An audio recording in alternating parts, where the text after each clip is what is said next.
BBC World News, but we're going to end the programme with Kenya, where efforts to prevent poaching of the critically endangered rhino population are bearing fruit. The Kenya Wildlife Service says for the last year, that's 2020, the country has recorded 0 cases of rhino poaching. That's the first time since 1999.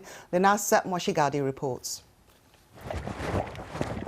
This is Ruby, a tracker dog. She is participating in a training exercise. Her job is to sniff out poachers, helping officers from the anti-poaching unit dismantle smuggling routes and seize illegal wildlife products. Good guy. Good guy. Good guy, Ruby. Since the team started using dogs, they have been able to secure more ground and protect the animals.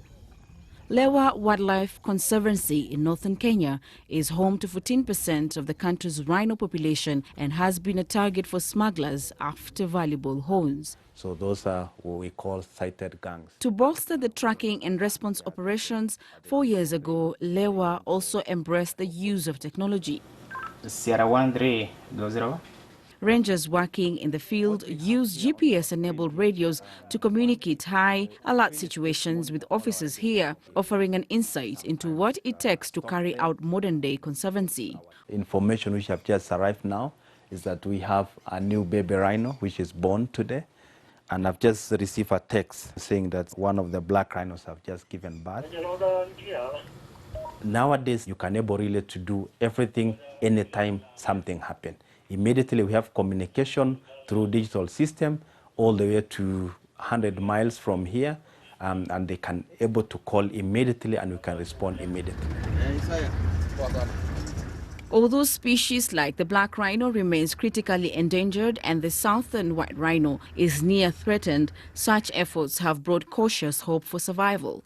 The latest statistics from Kenya Wildlife Service show that the country has now reduced poaching to 0 from a high of 384 in 2012. The survival of this rhino population here at Lewa Conservancy largely depends on the community, and for this reason the wildlife conservation model here is centered around local people while ensuring they derive a value that supports their livelihood.